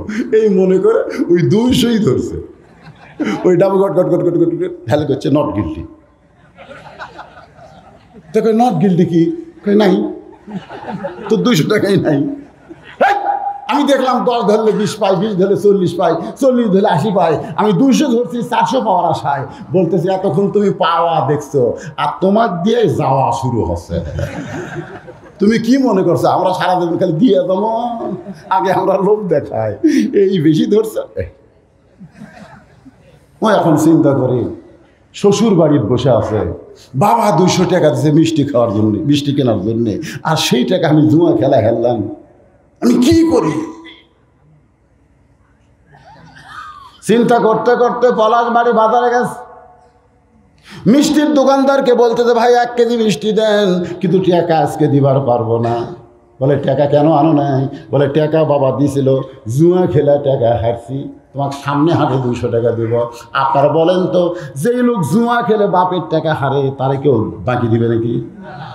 যে বন্ধু বান্ধব পায় সবাইকে চাই, কিন্তু কেউ খরচ দেয় না। বাবা চিন্তা করে পলাশবাড়ি বাজার থেকে যাওয়া 8 ঘন্টা, আসা 8 ঘন্টা, 1 ঘন্টার মধ্যে ছেলে চলে আসবে, কিন্তু এত লম্বা সময় আসে না কেন? এক সময় ছেলের শ্বশুর বলতেছে, বিয়াই মনে হয় জামাইয়ের আসবে না, আমি যাই। তো শ্বশুর রাগ করে চলে গেছে। ওই বিকেলবেলা বাড়িতে এসে হাজির। বাবা হাতের দিকে তাকায় দেখে মিষ্টির প্যাকেট নেই। বাবা একটা লাঠি হাতে নিয়ে বলতে দেখে, রে তোর শ্বশুর আছে, তোর 200 টাকা দিতে মিষ্টি কেনার জন্য, মিষ্টির প্যাকেট কোথায়? ওই কোনো কথা কয় না। টাকা 200 কি করলি? কোনো কথা কয় না। বাবা লাঠির বাড়ি মারাবারে, কথা বলিস না কেন শয়তান? তোর শ্বশুর রাগ করে চলে গেল, মিষ্টির প্যাকেটও নাই, তোর টাকা 200 কি করলি? ওই কথা বলতেছে না, পিটন খায়। আপনারা বলেন তো, ওর বাবাকে মারতেছে, ওই কি উত্তর জানে না? যখন জানে কি জানে না, কিন্তু এমন উত্তর যে আমি জুয়া খেলছি। এই জুয়া খেলার কথা শুনলে 1 বাড়ির জায়গা 10 বাড়ি পড়বে। যখন আল্লাহ বলবে, মুনকির নাকির বলবে মান রব্বুকা, তোমার রবকে, বেনামাজি বলবে আল্লাহ, তখন মুনকির নাকির বলবে আল্লাহ যদি তোর রব হয় তাহলে বাংলাদেশে আইন মানছিস কার? রব যদি তোর আল্লাহর হয়, তুই কি আল্লাহর নামাজ পড়ছিস? এরকম পাল্টা প্রশ্ন আসে না?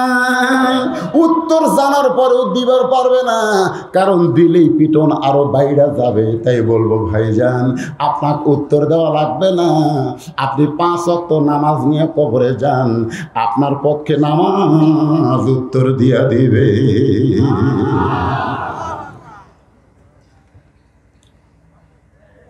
বাইজিদ বোস্তামি জাহানামাজ বিছায়া 4 রাকাত সালাতুল হাজতের নিয়ত করলেন। সালাতুল হাজত হলো উদ্দেশ্য পূরণের নামাজ, উদ্দেশ্য পূরণের নামাজ।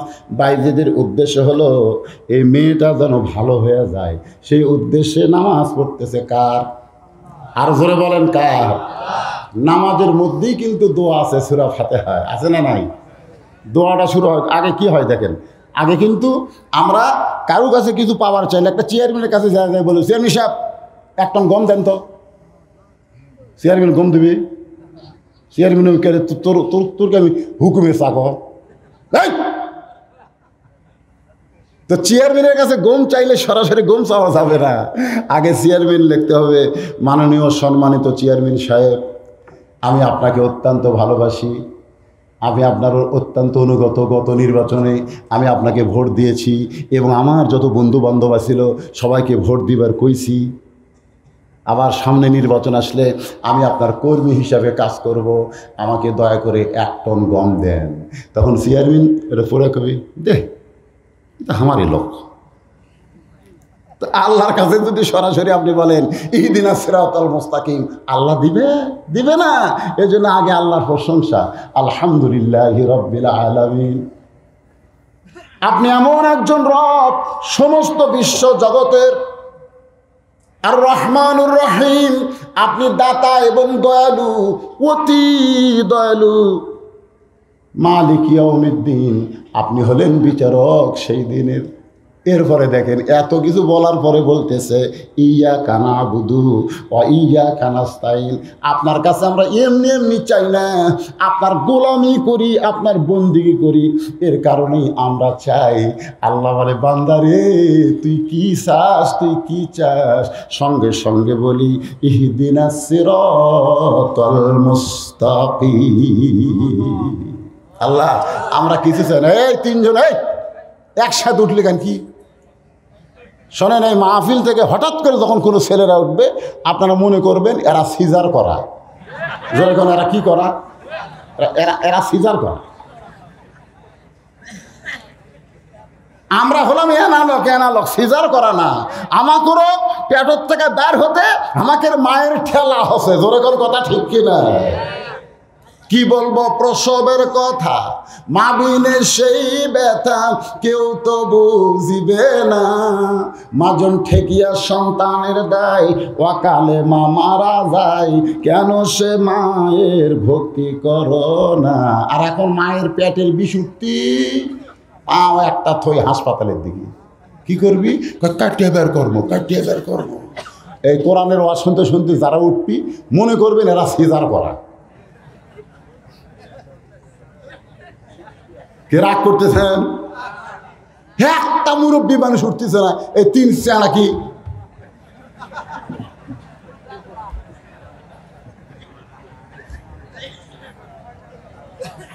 কি ভাই মন খারাপ? 11টার সময় তুলে দিচ্ছেন, 11টা। এখন যদি রাত বেশি হয় তো আমার দোষ,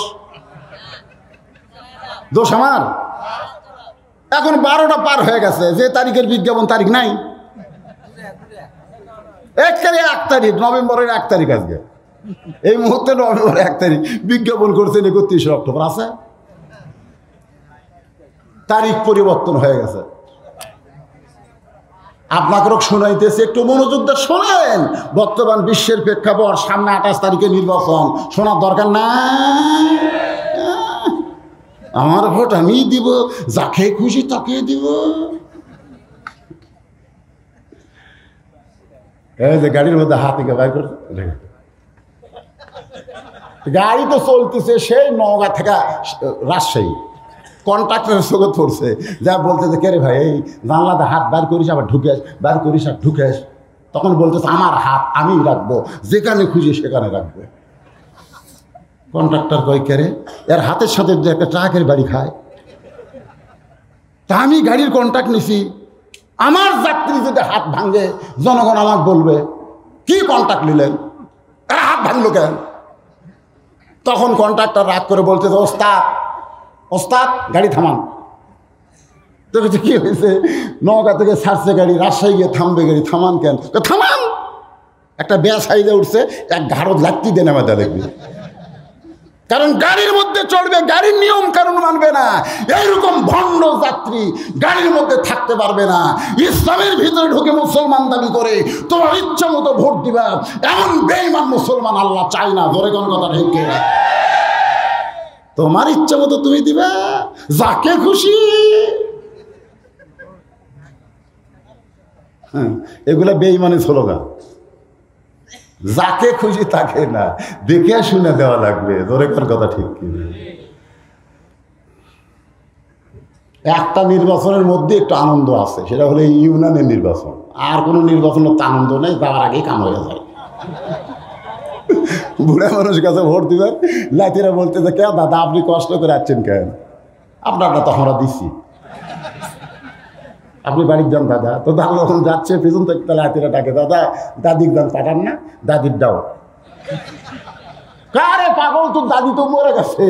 বর্তমানে মরাগুলো হচ্ছে দাদা, অসুবিধা নেই, হবার যখন শুরু হবে পাইকারি হারে হচ্ছে। জোরে করে কথা ঠিক কিনা?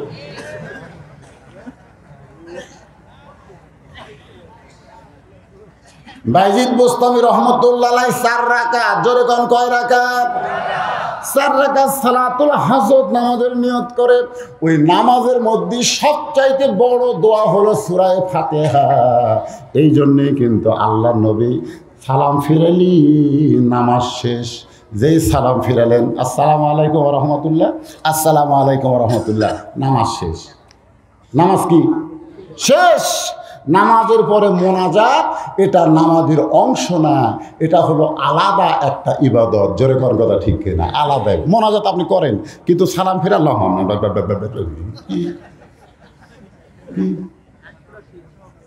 সালাম ফিরানোর সাথে সাথে এই আল্লাহ।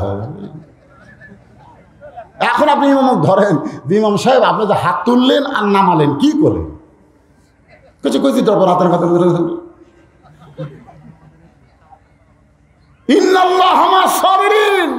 মোনাজাত করবেন, চোখের পানি নিয়ে 8 ঘন্টা মোনাজাত করেন। এমনি মুসল্লিরা একদিন বলবে হুজুর ও মোনাজাতের দরকার নাই, হুজুর সালাম ফিরে নিয়ে নামাজ শেষ। এখন 2-1টা লোক কয় না মোনাজাত করলো না কেন, মোনাজাত করলো কেন? মোনাজাত কমপক্ষে 8 ঘন্টা করা লাগবে। 1 মিনিটের মোনাজাত আছে, একটা ফকির ভিক্ষা খাবার গেলে দেখেন কি করে ভিক্ষা চায়, ভিক্ষা দাও ভিক্ষা দাও ভিক্ষা দাও ভিক্ষা দাও ভিক্ষা দাও কয়। কোনো ফকির যদি বাড়ি কয় ভিক্ষা দাও ভিক্ষা দাও ভিক্ষা দাও ভিক্ষা দাও, বাড়িওয়ালা লাঠি নিয়ে বাড়াবি, তুই মিছিল করিস কেন? হ্যাঁ মিছিল করিস কেন, তোর বাপের ভিক্ষা। আর যদি সুন্দরভাবে বলে মা, কারণ ফকিরেরা জানে বাবা কামাই করে, যাই কামাই করে তার কাছে ভিক্ষা চালে সহজে দিবি না, যাই কামাই করে না তার কাছে চাওয়া লাগবে জোরে, কোন কথা ঠিক কি না? কারণ কামাই করে কে? বাপ। এজন্য কোনো ফকির দেখেন, কোনো ফকির বলবে না বাবা চারটা ভিক্ষা দেন, বাবা কবি না, কারণ জানে বাবা কোলে পাওয়া যাবে না, কামাইয়ের ঠেলা আছে, জোরে কোন কথা ঠিক কি না? মা, ও মা একটু ভিক্ষা দাও মা, যেই ভিক্ষা দেয় তখন একটু খাবার দাও মা, সুন্দর সুন্দর মা মা ডাক দিয়ে একটা মানুষের দরজা খুলে একটা ফকির ভিক্ষা আদায় করতে পারে। তুমিও তেমন মোনাজাত যদি করতে চাও তাহলে সুন্দরভাবে চোখের পানি নিয়ে দীর্ঘ সময় ধরে মোনাজাত আলাদা একটা ইবাদত হিসাবে তুমি আমল করো। নামাজের মধ্যেই বাইজিদ বোস্তামি মেয়েটার জন্য আল্লাহর কাছে কাঁদতেছে, ইহদিনাস সিরাতাল মুস্তাকিম সিরাতাল্লাযীনা আন'আমতা আলাইহিম, পড়েন গায়রিল মাগদুবি আলাইহিম ওয়ালাদ-দাল্লিন।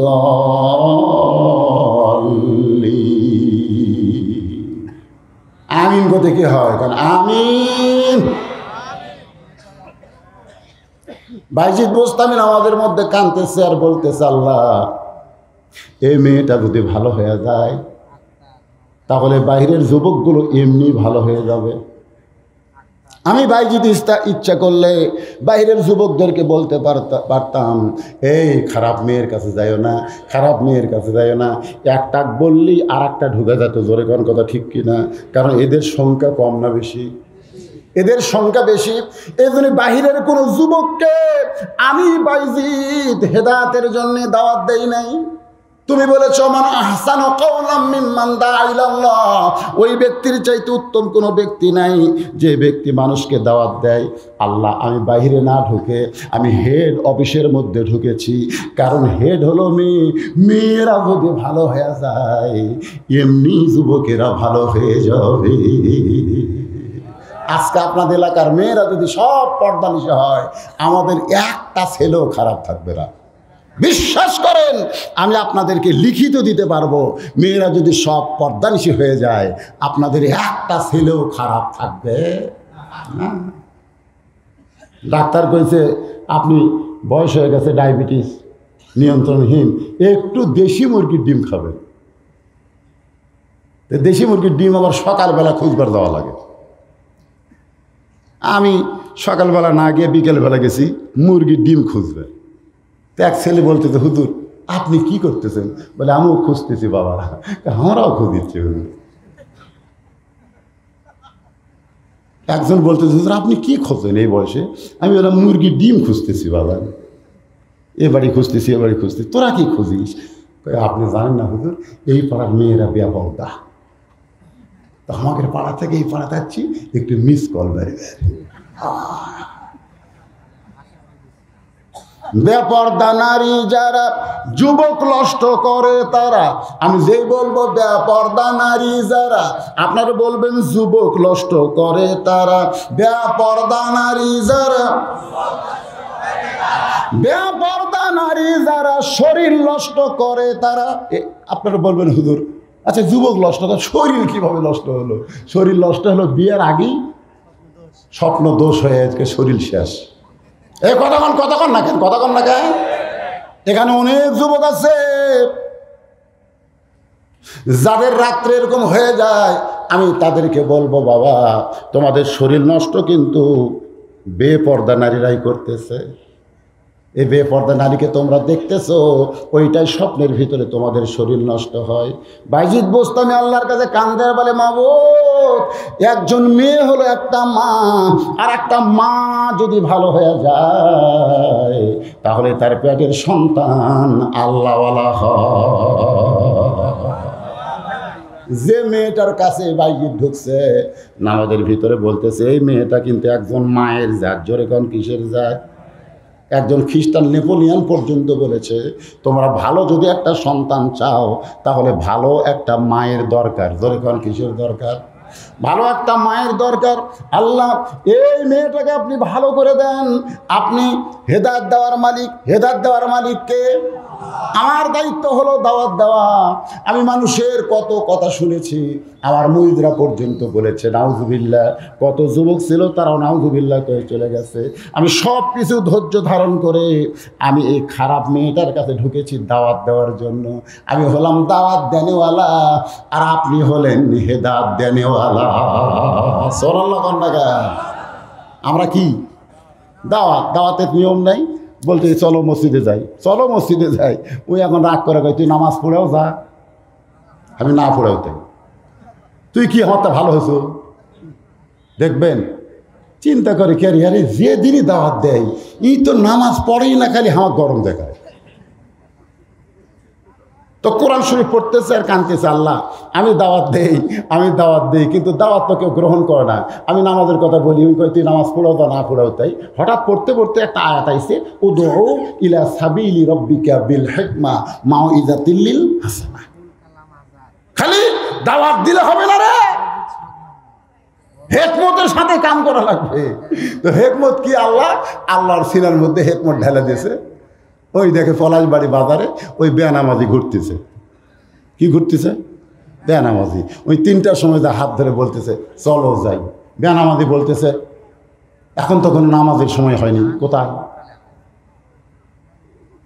কারণ আসরের নামাজ 4টায়, জোহরের নামাজ 1:30টায়।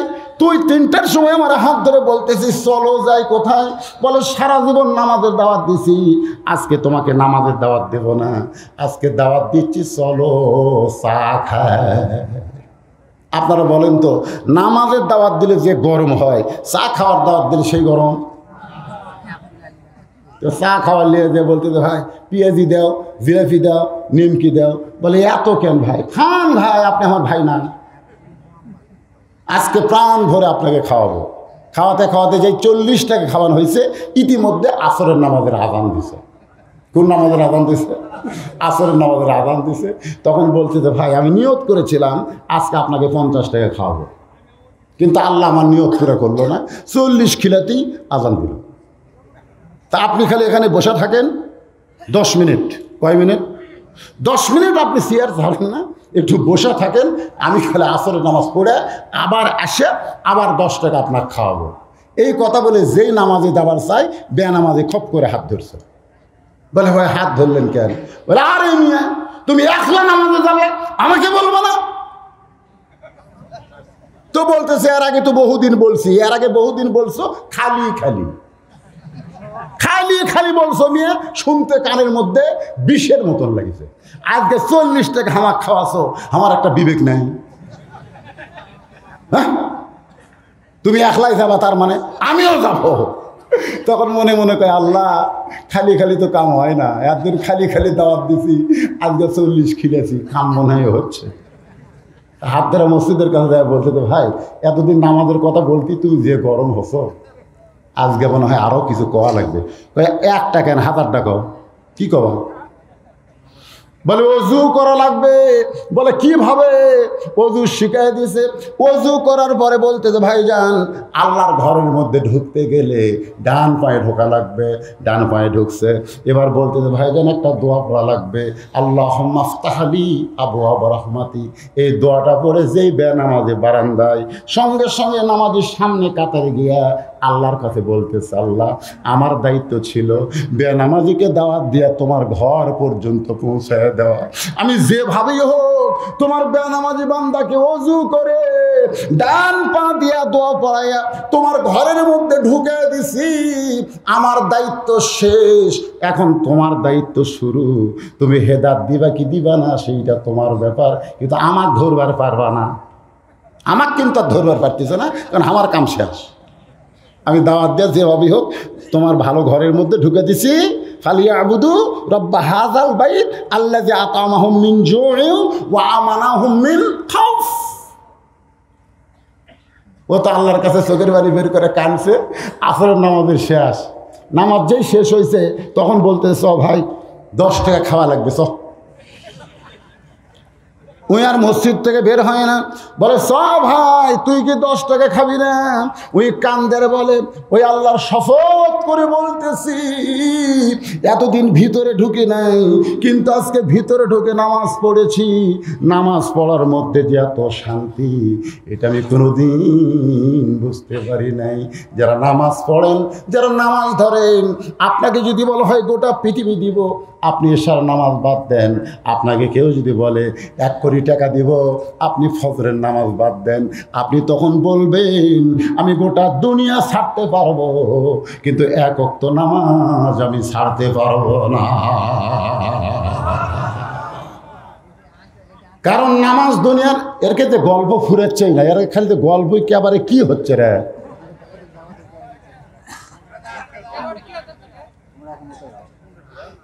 না না, রাত তো বেশি হয়ে গেছে, আমাকে তো আমার ওয়াজটা শেষ করা লাগবে না, 12:30 পার হয়ে গেছে। আপনার কি বিরক্ত হচ্ছেন? বিরক্ত হলেই শেষ।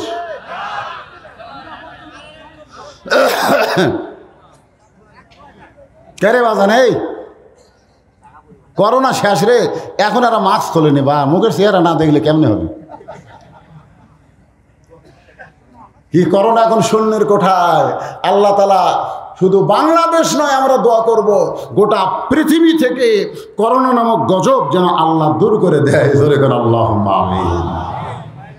আপনারা বলেন তো করোনা বাড়ছিল কেন? জানেন, হঠাৎ কিন্তু মাঝখানে করোনা বাড়ছিল না? এর আগে করোনা কম ছিল, কিন্তু আবার মাঝখানে করোনা কেন বেড়ে গেল? এর আগে করোনা কম ছিল কারণ এরকম মসজিদ মাদ্রাসা সরকার খুলে দিয়েছিল। হঠাৎ কি একটা কারণে মসজিদ মাদ্রাসা আবার বন্ধ করার পায় তারা করলো, আল্লাহ করোনা বেড়ে দিল। প্রধানমন্ত্রীকে সালেমরা বলল, প্রধানমন্ত্রী সাহেব করোনা থেকে যদি বাঁচতে চান তাহলে মাদ্রাসা মসজিদ খুলে দেন, করোনা বাংলাদেশ থেকে দূর হয়ে যাবে। জোরে কন্যা সুবহানাল্লাহ। কারণ মাদ্রাসার মসজিদ হলো আল্লাহর ঘর, মাদ্রাসা হলো নবীর ঘর। এই 2টা ঘর বন্ধ করলে গজব দিয়া গোটা পৃথিবী পরিপূর্ণ হয়ে যাবে। আল্লাহর বান্দারা একটু মনোযোগ দিয়ে কথাগুলো শোনেন যা বলতেছি। বাইজিদ বুস্তামি 4 রাকাত নামাজ শেষ। জোরে কোন কয় রাকাত? 4 রাকাত নামাজ শেষ। নামাজ শেষ করে দেখে মেয়েটা খালি সাজতেইছে, মেয়েটা কি করতেছে? সাজিচ্ছে। বাইজিদ কয় কে, নামাজের মধ্যে এত কান্দা দোয়া করলাম, কাম তো হলো না, নামাজ দিয়ে তো কাম হলো না।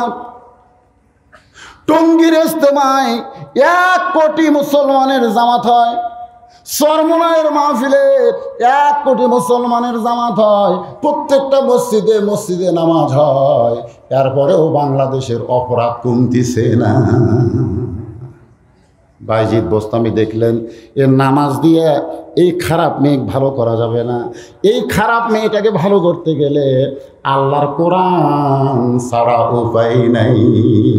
লিল্লাহে তাকবীর। আপনারা কি মনে করতেছেন আমাদের বাংলাদেশকে যদি ভালো করতে চাই তাহলে নামাজ দিয়ে, রোজা দিয়ে, জিকির দিয়ে, এইরকম রবিউল আউয়াল মাসের দরুদ দিয়ে কোনোদিন বাংলাদেশকে ভালো করা যাবে না। এই বাংলাদেশকে ভালো করতে গেলে একমাত্র অস্ত্রের নাম হলো আল্লাহর কোরআন। সবাই বিশ্বাস মনে হয় করতেছেন না? করতেছেন? করবেন কেমনে?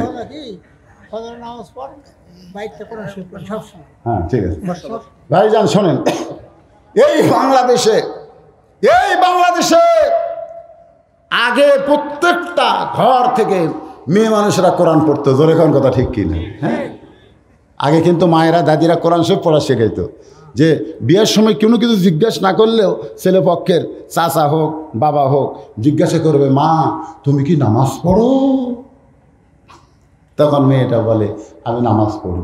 তুমি কি কোরআন পড়তে পারো? তো মেয়েরা বলে আমি কোরআন পড়তে পারি।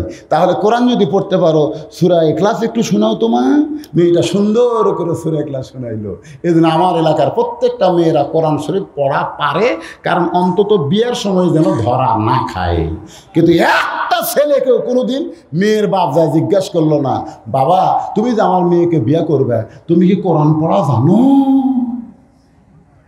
একটা ছেলেকেও জিজ্ঞেস করে না, একটা ছেলেকেও জিজ্ঞেস করে না তুমি কি আয়াতুল কুরসি জানো? কারণ প্রত্যেকটা মেয়ের বাবারা দুর্বল হয়ে গেছে, খালি বিয়ে হলি হয়। আমি মেয়েদের বাপের পায়ে হাত দিয়ে বলতেছি, যাত্রার সাথে বিয়ে দিয়েন না। যাত্রার সাথে বিয়ে দিলে আপনার মেয়ের জাহান্নাম হবে। জোরে কোন কথা ঠিক কিনা? আপনার মেয়ের বাবারা নিয়ত করবেন, কোনো বেনামাজের সাথে আমার মেয়েকে বিয়ে দিব না, কোনো বেনামাজি ছেলের সাথে আমার মেয়েকে বিয়ে দিব না। আপনি নিয়ত করেন, আপনি নিয়ত করেন যে ছেলের মুখে দাড়ি নেই, ওই দাড়ি চাঁচা ওই হিজড়ার সাথে আমি মেয়েকে বিয়ে দেব না। আসতে দেখেন এক বউ স্বামী কেবল সকালবেলা দাড়ি মুচকামা বাড়ি যাচ্ছে, বউ ডাকতেছে আসো তো আসো। স্বামী কয় কী করবো? বলে আসো দুইজন একটু একটা জিনিস দেখবো একসাথে। তো স্বামী স্ত্রী দুইজন একসাথে ড্রেসিং টেবিলের সামনে খাড়া হয়েছে। তো এখন বউ বলতেছে দেখো তো তোমার মুখ আর আমার মুখ কি দেখা যায়? তো স্বামী বলতেছে একই দেখা যায়। বউ বলতেছে আমার যদি দাড়ি হতো, যদি আমার মোষ হতো। স্বামী রাখ পাগলি, মেয়ে মানুষের কোনোদিন দাড়ি মোছ হয়? বউ বলতেছে এই পাগল, পুরুষ মানুষ কোনোদিন দাড়ি মোছ চাষা হয়? পুরুষ মানুষ দাড়ি মুখ চাষলে হিজড়ার মতন দেখা যায়। জোরে কোনো কথা ঠিক কিনা? মরদ খুলে একে চাইছে সাফান সাফা কে রে মরদ। ছোটবেলায় তোমার দাড়ি মোছ লাগবে না দেখে আল্লাহ দেয়নি। আমার এলাকার 55 বছর একজন পুরুষ মানুষের দাড়ি মোছ নাই, আল্লাহ দেয়নি। এখন যেটি যায় সবাই কয় নাবালক। এই দেখো নাবালক আসতেছে, মুই আমার কয় হুজুর আল্লাহকে একটু কম হুজুর, আল্লাহ করে আমার দাড়ি মোছ দেয় হুজুর।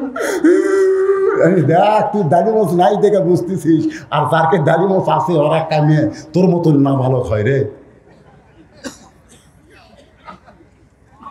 কি মন খারাপ করতেছেন? আজকে যদি এই আলোচনা শোনার পরে একটা যুবক দাড়ি রাখতে পারে, আল্লাহ হয়তো বলবে মৌলানা ওই যুবকের সুন্নত রাখার ওসিলায় তোরে মাফ করে দিলাম। পুরুষ মানুষের মুখে দাড়ি, মাথায় টুপি, পরনে লেবাসুত তাকওয়া পরে দেখেন, আপনার সম্মান আল্লাহ বাড়ায় দিবে। একটু মনোযোগ দিয়ে শোনেন। বাইজিদ বুস্তামি দেখতেছে 4 রাকাত সালাতুল হাদুস দিয়ে কোনো কাম হলো না, মেয়েটা খালি শাস্তেইছে। তার মানে যায় নামাজ দিয়ে কাম হলো না। এখন সবচাইতে বড় অস্ত্রের নাম কি? আল কোরআন। বাইজিদ বুস্তামি ওই যায় নামাজের উপরে কোরআন শরীফ বের করলেন, কোরআন শরীফ বের করে তেলাওয়াত করলেন। আর রহমান আল্লামাল কোরআন খলাকাল ইনসান আল্লামাহুল বায়ান। আল্লাহু আকবার। সূরা রহমান বাইজিদ বুস্তামি মেয়েটার ঘরের মধ্যে তেলাওয়াত করতেছে, সঙ্গে সঙ্গে মেয়েটা ওই কোরআনের শব্দ কানের মধ্যে ঢোকার সঙ্গে সঙ্গে ইজা যুকিরাল্লাহু ওয়াজিলাত কুলুবুহুম ওয়া ইজা তুলিয়াত আলাইহিম আয়াতুহু যাদাতুহুম ঈমানা ওয়া আলা রাব্বিহিম ইয়াতাওয়াক্কালুন।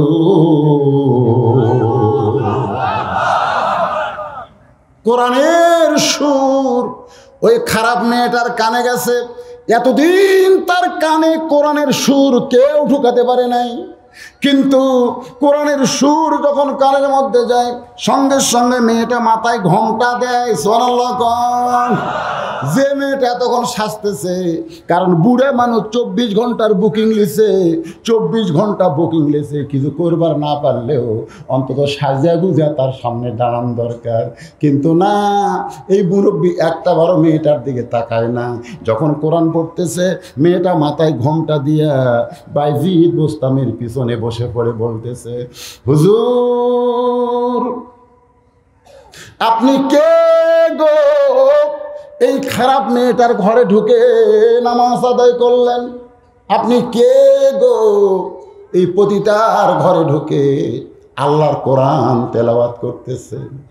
হুজুর আপনি জানেন আমার নানি এই কাম করছে, আমার মা এই পতিতা বৃত্তি করেছে, আমি পতিতার ঘর থেকে একজন পতিতা নারী, নষ্ট নষ্ট নষ্ট, এইরকম একটা খারাপ মেয়েকে আমার আল্লাহ কি কোনোদিন মাফ করে দিবে? আমার আল্লাহ কি কোনোদিন মাফ করে দিবে? বাজিদ বলতেছেন, মা আল্লাহ পাপকে ঘৃণা করে কিন্তু পাপীকে কোনোদিন ঘৃণা করে না। লিল্লাহে তাকবীর। কি সুর! যে সুর কানের মধ্যে গিয়ে একটা পতিতা নারী মাথায় ঘোমটা দিয়ে আল্লাহর ওলির পিছনে এসে বসে গেছে। আপনারা কি মনে করেন, আপনারা কি মনে করেন সেই পতিতার চাইতেও কি বাংলাদেশ বেশি খারাপ হয়েছে নাকি? বেশি খারাপ হয় নাই। এই কোরআনের সুরে, এই কোরআনের আমলে, এই কোরআনের গ্রহণে বাংলাদেশ সুন্দর হয়ে যাবে। আল্লাহর সেই কোরআনের মাদ্রাসা এখানে গড়াইছে। জোরে কোন কথা ঠিক কি না? আমি কোনো আদায় করব না, কারণ আদায়ের সব কাম শেষ হয়ে গেছে। আমি শুধু এই মাদ্রাসার উন্নয়নের জন্যে আপনাদের 50 জন কোরআন পাগল মানুষ, এখানে কতজন কোরআন পাগল আল্লাহকে একটু হাত দেখান, আল্লাহকে হাত দেখান যারা কোরআন পাগল, কোরআনকে ভালোবাসেন, দরকার হলে কোরআনের জন্য জীবন দিবেন, এরকম কতজন আল্লাহর বান্দা আছে? আল্লাহকে একটা হাত টান টান করে দেখান তো দেখি। লিল্লাহে তাকবীর। হাত নামান। বলছে ওর 6 দিনের মধ্যে মাহফিল, কোনো আদায় মাদায় কিছু করা যায় নাই। দ্বিতীয় বক্তা দিয়ে আদায় করব, আপনি আদায় নাই। কিন্তু আমি চিন্তা করে দেখলাম, এই যে এত রাত ধরে কোরআনের ওয়াজ শুনতেছেন, খালি শুনবারই মন চাচ্ছে আপনাদের, জোরে কোন ঠিক কিনা? সেই কোরআনকে কারা কারা ভালোবাসেন হাত তুলে সবাই দেখালেন। আমি আপনাদের 50 জন মানুষের কাছে, যাদের বাপ মা কবরে গেছে, বাপ মা অসুস্থ অবস্থায় আছে, নিজে বিপদে আছেন, এরকম 50 জন মানুষের কাছে 50টা কোরআন শরীফ, এই কোরআন শরীফ বিক্রি করব ভাই। 50টা কোরআন শরীফ বিক্রি করব মাত্র 500 টাকা। আপনি 500 টাকা দিবেন, আপনার একটা কোরআন শরীফ এই মাদ্রাসায় দান করা হবে, আপনার বাপ মায়ের কবরকে আল্লাহ জান্নাত বানাই দিবে। কোন আল্লাহর পাগল আছে? বললেন তুমি যদি তওবা করতে পারো, তুমি যদি তওবা করতে পারো আর জীবনে এই কাম করবা না, তাহলে আল্লাহ পাক তোমার অতীতের সব পাপ মাফ করে দিবে। ঈমানদারকে লক্ষ্য করে আল্লাহ বলতেছেন, যারা আমাকে বিশ্বাস স্থাপন করেছো, এখানে আমরা যারা বসে আছি সবাই আল্লাহকে বিশ্বাস করি, করি না? যারা কাম করি কি করি না? কিভাবে করি? কিভাবে? আল্লাহ বলেছেন, ইন্নাল্লাযীনা ক্বালু রাব্বুনাল্লাহ, নিশ্চয় যারা বলবে আল্লাহ আমার রব, শুধু বলবে না, সুম্মাস্তাকাম, এর প্রতি যারা অটল থাকবে, আল্লাহ বলেছেন তাতানাজ্জালু আলাইহিমুল মালাইকা, তাদের জন্য আমি আল্লাহ ফেরেশতার মাধ্যমে খবর দেব, আল্লাহ তাখাফ, তাদের কোনো ভয় নাই, ওয়ালা তাহজান, তাদের কোনো চিন্তা নাই, ওয়া আবশিরু বিল জান্নাতিল্লাতী কুনতুম তুআদুন। আল্লাহু আকবার। আল্লাহ বলেছেন কি, যে ঈমান গ্রহণ করার পরে সেই ঈমানকে যারা অটল আঁকড়ে ধরে বসে থাকলো, তাদের মৃত্যুর কোনো ভয় নাই, কবরের কোনো চিন্তা নাই, হাসরের ময়দানে হিসাব নিকাশের কোনো ধান্দা নাই, একে সরাসরি আমি আল্লাহ তাদের বিনা হিসাবে জান্নাত দিয়ে দিব।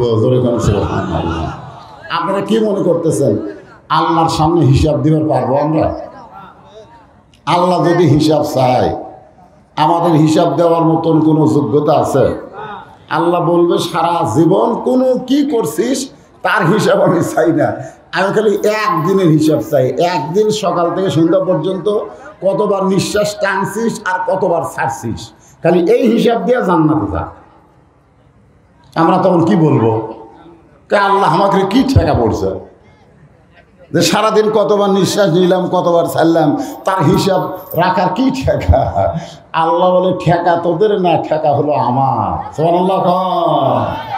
এই জন্য হিসাব ছাড়া, বিনা হিসাবে আমরা যেন জান্নাতে যেতে পারি, এই বিষয়কে সামনে নিয়ে কোরআনের এই আয়াত থেকে আমি আপনাদের সামনে আলোচনা করব। আল্লাহ যেন তৌফিক দেয়, সকলে বলে আমিন। আমার মায়েরা, বোনেরা যারা পর্দার অন্তরালে বসে আছেন, তাদেরকেও বলতেছি, মা আপনাদেরও আলোচনা এই আয়াতের ভিতরে আছে। যদিও মেয়েরা আলাদা কিছু ওয়াজ শুনতে চায়, যেরকম চায় কি চায় না, মেয়েদের কি ওয়াজ? মেয়েদের ওয়াজ আছে। সাহাবীরা বললেন, ইয়া রাসূলুল্লাহ, নারীদের সম্পর্কে ওয়াজ করেন, যে ওয়াজটা আমরা বাড়িতে গিয়ে বউকে শোনাবো। আল্লাহ রাসূল বললেন, মেয়েদের আমল হলো মাত্র 4টা। যেরকম কয়টা? মাত্র 4টা আমল। ঈমান গ্রহণ করার পরে 1 নম্বর আমল হলো মেয়েরা নামাজ পড়বে। 2 নম্বর আমল হলো মেয়েরা রমজান মাসে রোজা রাখবে। 3 নম্বর আমল হলো তারা সতীত্বের হেফাজত, পর্দা করবে। আর 4 নম্বর আমল হলো বিয়ে শাদী হলে স্বামীর কথা মতো চলা লাগবে। এই 4টা আমল যদি মেয়েরা করতে পারে, রাসূল বলেছেন তাদের জন্য 8টা জান্নাতের দরজা খুলে দেওয়া হবে। যে কোনো দরজা দিয়ে তারা জান্নাতে চলে যাবে। তাহলে মেয়ে মানুষের আমল কম না বেশি? মাত্র 4টা আমল। তা আমার মায়েদের বলবো, এই 4টা আমল আপনারা করবেন। এই 4টি আমলের মধ্যে সবচাইতে গুরুত্বপূর্ণ আমল, 24 ঘন্টায় নামাজ পড়া লাগবে না, মাত্র 5 বার নামাজ পড়লে নামাজের হক আদায় হবে। সারা বছর রোজা রাখা লাগবে না, মাত্র রমজান মাসে রোজা রাখলে রোজার হক আদায় হবে। ঠিক কিনা বলেন? 24 ঘন্টায় স্বামীর খেদমত করা লাগবে না, কারণ স্বামী যখন কাছে থাকবে, স্বামী খেদমত চাবে, তখন খেদমত করা লাগবে। কিন্তু আল্লাহ নবী বলেছেন মেয়েদেরকে 24 ঘন্টায় পর্দার ভিতরে থাকতে হবে। এই জন্য আল্লাহ কোরআনে নারীদের জন্য ঘোষণা করলেন, অকরনা ফি বুয়ুতিকুন্না ওয়ালা তাবাররাজনা তাবাররুজাল জাহিলিয়াতিল উলা। রে মেয়েরা, তোমরা ঘরের মধ্যে থাকো, ঘরের ভিতর। ওই যে আপনারা পর্দা করে দিয়েছেন, ওটাও একটা ঘর। ওটা কি ঘর? আপনাকে এখানে পর্দা নাই, কিন্তু মেয়েদেরকে পর্দা করে দেওয়া হয়েছে। ঘরের ভিতরে থাকো, ঘরের বাহিরে যাও না। আল্লাহ বলেছেন যদি কোনো প্রয়োজনীয় ঘরের বাহিরে যাও, তাহলে হেজাব নিয়ে, পর্দা নিয়ে যেতে হবে। ওই জাহিলি যুগের মেয়েদের মতন সাজগোজ করে যাওয়ার কোনো পারমিশন মুমিনা নারীর নাই। এই হুকুম কার? এখন আসেন, আল্লাহ হুকুম এটা কাকে করলো? মেয়েকে করলো না পুরুষদের করলো? কিন্তু রাসূল বললেন, আর দায়ুসু লা ইয়াদখুলুল জান্নাহ, দায়ুস কোনোদিন জান্নাতে যাবে না। তখন সাহাবীরা বললেন, হুজুর দায়ুস কোন নারী? আল্লাহ রাসূল বললেন, দায়ুস কোনো নারী না, দায়ুস হলো ওই সকল পুরুষ যাদের অধীনে নারীরা পর্দা করে না। তার মানে রাসূল বুঝালেন, আমার বউ যদি পর্দা না করে, আমার মেয়ে যদি পর্দা না করে, সরাসরি আল্লাহ ওই মেয়েকে ধরবে না, ধরবে আগে আমাকে। জোরে কোন কথা ঠিক কিনা? তাহলে এখন আপনারা চিন্তা করেন যে আমাদের বউ মেয়েকে পর্দায় রাখতে গেলে দায়িত্ব কি মেয়েদের বেশি না আমাদের বেশি? হ্যাঁ, আমাদের বেশি। এখন আসে, আল্লাহ কিন্তু বললেন যারা আমাকে বিশ্বাস স্থাপন করেছ, এই বিশ্বাসটা হলো কি? ইকরার বিল লিসান, জবানে বলো লা ইলাহা ইল্লাল্লাহ মুহাম্মাদুর রাসূলুল্লাহ। এটা আমরা সকলে জবানে পড়ি, লা ইলাহা ইল্লাল্লাহ মুহাম্মাদুর রাসূলুল্লাহ। শোনেন, এই যে কলেমা অনেকে পড়লেন না, আপনি জানেন যে আপনি যত পাপ করেন, মৃত্যুর সময় এই কলমা পড়তে পড়তে যদি আপনার মৃত্যু হয়, আপনার জীবনের কোনো পাপ আল্লাহ দেখবে না। এই কলমার কারণে আপনার সব মাফ করে দিবে। এই জন্য আমি এক মাহফিলে বলেছিলাম, বর্তমানে বাংলাদেশে যারা ফাঁসিতে মরে তাদের কিন্তু কলেমা নসিব হয়। ফাঁসিতে যারা মরে, কারণ ফাঁসি দেওয়ার আগে তারা কিন্তু গান গায় না, যখন গান গায় তারা কলমা পড়ে, কলমা পড়তে পড়তে গলার দড়ি লাগাই, মারে টান, ওরা কলমা পড়তে পড়তেই মরে যায়। আর যারা এমনি মরি আমরা, আমাদের কলমার কিন্তু কোনো গ্যারান্টি নাই, জোরে কল কথা ঠিক কিনা। তা আমি এই হিসাব করে দেখছি, এই বাংলাদেশে সব মরার চাইতে ফাঁসিতে মরাই ভালো। না না, গলার দড়িতে মরা না, কেউ যদি কাউরে ফাঁসি দেয়, আমি সেটার কথা বলতে। হ্যাঁ, চিন্তা করে দেখেন ভাই, আমরা ইমানদার। এখানে বলা হচ্ছে তাসদিক বিল জেনান, খালি মুখে বললে হবে না, এটা কলিজার মধ্যে জায়গা দেওয়া লাগবে। শুধু কলিজার মধ্যে জায়গা দিলে হবে না, তোমার কলিজার কলেমা তোমার কলিজা থেকে বের করার জন্য নানা রকম ষড়যন্ত্র হচ্ছে। ধরে কোন কথা ঠিক কিনা? মুসলমানের ঘরে জন্ম নিয়েও বেঈমান হয়ে মরে, এরকম আছে না? নাই? আল্লাহ বলেছেন, অমিনান নাস মাইয়াকুলু আমান্না বিল্লাহি ওয়া বিল ইয়াউমিল আখিরি ওয়া মা হুম বিমুমিনিন। সবাই আল্লাহু আকবার বলবেন। এর আগে তো নারায়ণপুরে বললাম যে বাংলাদেশে সব দলের লোকেরা আল্লাহু আকবার বলতে চায় না। বাংলাদেশে এমন কিন্তু বড় বড় দল আছে, এই দলে কিন্তু আল্লাহু আকবার নেই। সুবহানাল্লাহ আছে, আলহামদুলিল্লাহ আছে, কিন্তু আল্লাহু আকবার নেই। আমাদের বাংলাদেশের বড় কোন দলের কর্মী যদি কোনো মিছিলে আল্লাহু আকবার কয়, আমার মনে হয় না ওর কর্মীগিরি থাকবে। সাথে সাথে কর্মী থেকে ছাঁটাই করে বলবে, কে রে, তুই তো আমাদের দলের লোক না, কারণ আমাদের দলের লোক তো আল্লাহু আকবার কয় না। কারণ আল্লাহু আকবারে সবচাইতে বেজার হয় শয়তান। ধরে বলেন কে? আর যাদের মধ্যে শয়তানি আছে তারা এই আল্লাহু আকবার সহ্য করবার পারে না। তো আপনাদের মধ্যে কি শয়তানি আছে? আছে? তাহলে যখনই কোরআনের তেলাওয়াত শেষ হবে, জাদাতুহুম ঈমানাও, ঈমান আল্লাহ বাড়ায় দিবে। আর ঈমান বাড়ানোর কারণ হলো আল্লাহু আকবার, তাকবীর দেওয়া। হ্যাঁ, যখনই আমি কোরআনের আয়াত তেলাওয়াত করব, শেষ আপনার আপন ইচ্ছায় সকলে বলবেন আল্লাহু আকবার। বলতে পারবেন না? হ্যাঁ, এখন আসেন, এই যে কোরআন শরীফ দেখেন না, খালি কোরআন শরীফ দেখলে আল্লাহ আকবার না।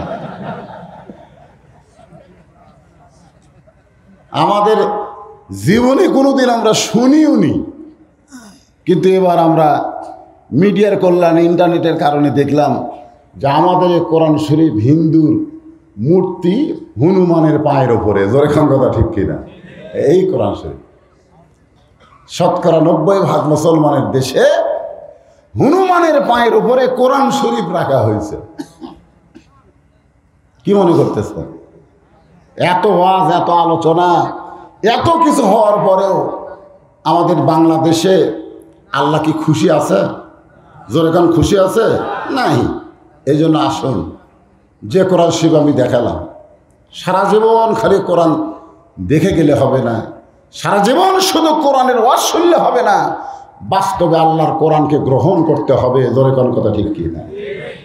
এখন আল্লাহর কোরআনকে গ্রহণ করতে গেলে যদি আমি ইমানদার হই, আল্লাহ 2 নম্বর শর্ত দিল, আস্তাইনু, যদি তোমরা কিছু পাবার চাও, বিশ্ববরি ওয়াসসালাহ, তাহলে ধৈর্য আর নামাজের ভিতর দিয়া চাও।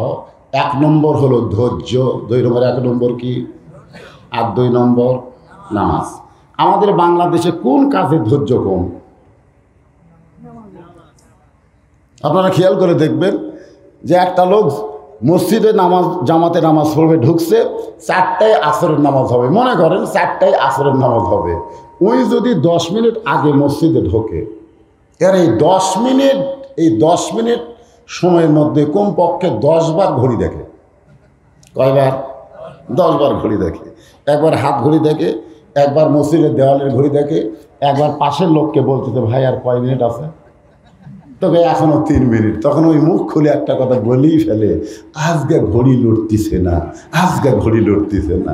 তার মানে সব জায়গায় ওর ধৈর্য আছে, কিন্তু নামাজের ভিতরে ধৈর্য নাই। জোরে বলেন কথা ঠিক কিনা? ওই লোকটাই যে মসজিদের মধ্যে 10 মিনিটে 10 বার ঘড়ি দেখলো, ওই লোকটা যদি চা স্টলে যায়, ওই কি ঘড়ি দেখে?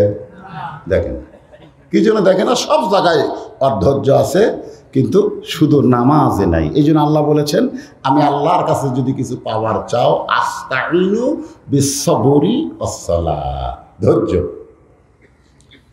এই ধৈর্যটা সম্পর্কে আল্লাহ বলেছেন, ইন্নাল্লাহা মা'আস সাবিরিন, আমি আল্লাহ ধৈর্যশীলদের সাথে আছি। আজকে আপনারা এখানে সেই মাগরিবের নামাজের পর থেকে এত রাত পর্যন্ত যে বসে আছেন, আপনারা কি এমনি এমনি বসে আছেন? আপনাদের ধৈর্য আছে না নাই? যেরকম আছে না নাই? তাহলে যতক্ষণ এখানে ধৈর্য নিয়ে বসে থাকবেন, আপনাদের সাথে কে থাকবে? আরো জোরে, জোরসে বলো, বিশ্বাস হচ্ছে না? আল্লাহ আমাদের সাথে আছে না নাই? হ্যাঁ, আমাদের সাথে আল্লাহ আছে। এখন আসেন, সঙ্গে সঙ্গে মেয়েটা তওবা পড়তেছে, আস্তাগফিরুল্লাহ পড়েন, আস্তাগফিরুল্লাহ লা হাওলা ওয়ালা কুওয়াতা ইল্লা বিল্লাহিল আলিয়্যিল আযীম। মেয়েটা তওবা পড়ে মাথায় ঘোমটা দিয়া বাইজিদ বোস্তামি 240 দিরহাম, 24 ঘন্টা কত? 240 দিরহামের টোপলা ফেলে দিয়ে মেয়েটা অন্য দরজা দিয়ে চলে গেছে। আর গোটা এলাকার লোকেরা যে দরজা দিয়ে বাইজিদ ঢুকেছে ওই দরজা মিছিল করতেছে, হুজুর হইয়া তুমি পতিতার ঘরের মধ্যে ঢুকছো, তুমি কত বড় হুজুর, খালি বার হও তোমাকে সাইজ করা হবে, তুমি খালি দরজা খোলো তোমাকে সাইজ করা হবে। আল্লাহর বান্দার একটু মনোযোগ দিয়ে শোনেন, শত শত মানুষ দরজায় জড়ো হয়ে গেছে বাইজিদ বোস্তামিকে অপমান করার জন্যে, কিন্তু বাইজিদ বোস্তামি দরজা খুলেছে, ওরা দৌড়ে ঘরের মধ্যে দেখে পতিতা নাই, ওই খারাপ মেয়েটা নাই। খারাপ মেয়েটা কোথায় গেল? বাইজিদ বোস্তামি বলেন, তোমরা ঘরের মধ্যে ঢুকে কি দেখতে পাও? বলে, ঘরের মধ্যে ঢুকে দেখি যায় নামাজ, আল্লাহর কোরআন শরীফ দেখতে পাই। বাইজিদ বললেন, শোনো, পতিতা শুধু নয়, পৃথিবীর যেখানে খারাপ কিছু থাকবে সে খারাপ যদি দূর করতে চাও তাহলে যায় নামাজ আর কোরআন তোমাদের সঙ্গে রাখো, আল্লাহ তাআলা কোরআনের পাওয়ারে সব অন্ধকারকে দূর করে দিবে। বাইজিদ বোস্তামি চলে গেলেন। কিছুদিন পর স্বপ্নে আল্লাহ পাক তারা দেখাইতেছে, বাইজিদ ইয়া আইয়ুহাল্লাযীনা আমানুস্তাঈনু বিস-সাবরি ওয়াস-সালাহ ইন্নাল্লাহা মা'আস সাবিরিন।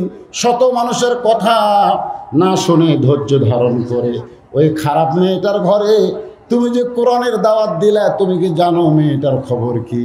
আমি আল্লাহ তাআলা ওই প্রতিটা মেয়েটাকে ফাতেমার মতো কবুল করেছি।